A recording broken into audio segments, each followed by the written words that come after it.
Good morning. Welcome to our worship service today. We hope that as we gather together, that we will remember a number of things about who God is, what God has done for us. We want to worship together. And as we do so, a couple things I do want to say. First of all, I want to say to all the fathers out there, Happy Father's Day. We're going to talk about God the Father, and we're going to talk about the blessings of Him and faith in Him. But as we do so, I don't want to forget that today is a special day. Again, an unusual Sunday for Father's Day, where many of you will be home in your own places doing the things that you'll be doing. I hope again that as you have a chance to be together, to celebrate and be blessed, those of you who, again, have the privilege of being a father, may God bless you today. A couple other announcements for you. I know we haven't done communion this month. My intention is for us to do it in the coming month on the first week in July, which will be, I think, July 5th, the July 4th weekend. I'm actually going to be out of town with Sarah and Karen. And so I'm going to do a special worship service that Sunday, but we'll also have communion separately. Again, one more time to do communion individually in your homes. So please be prepared to have communion on July 5th, as I said, I believe is the date.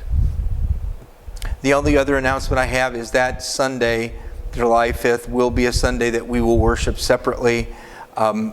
It's moved back 1 week. It was intended to be next week, but things with our plans had to change due to Sarah's work. So we'll be going a week later. But I will be doing the service. As I said, I think it'll be a special worship service. Have some ideas of what I am looking to God to guide me in that worship service. So pray your blessings upon these days to come. So today as we begin, I want us to talk about faith. And I want to read from you a fairly extensive passage from the book of Hebrews that talks about faith.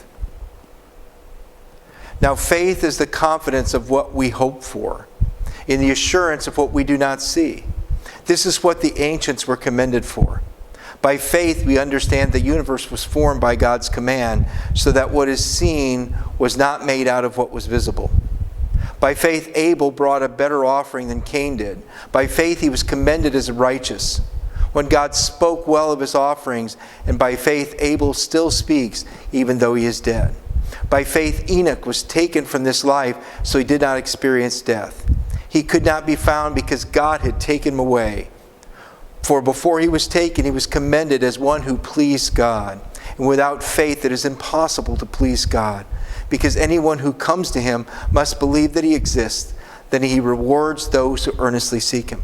By faith, Noah was warned about things not yet seen. In holy fear, built an ark to save his family. By his faith, he condemned the world and became heir of the righteousness that is in keeping with faith. By faith, Abraham, when called to go to a place he would later receive as his inheritance, obeyed and went, even though he did not know where he was going.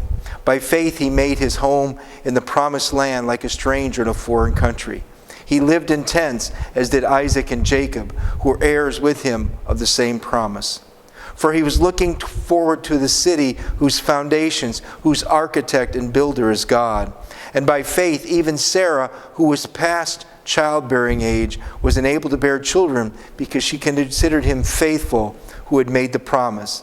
And from this one man, and he as good as dead, came the descendants as numerous as the stars in the sky and countless as the sand on the seashore.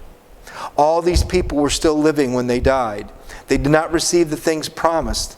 They only saw them and welcomed them from a distance, admitting that they were foreigners and strangers on earth. People who say such things show that they are looking for a country that is not their own. If they had been thinking of a country they had left, they would have had an opportunity to return. Instead, they are longing for a better country, a heavenly one. Therefore, God is not ashamed to be called their God, for he has prepared a city for them. By faith, Abraham, when God tested him, offered Isaac as his sacrifice. He who had embraced the promises was about to sacrifice his one and only son, even though God had said to him, "It is through Isaac that your offspring will be reckoned." Abraham reasoned that God could even raise the dead, And so in a manner of speaking, he did receive Isaac back from death. So today, as we talk about faith, the first thing we want to talk about is remember that we can have faith because God is faithful. Our first song is "Great is Thy Faithfulness."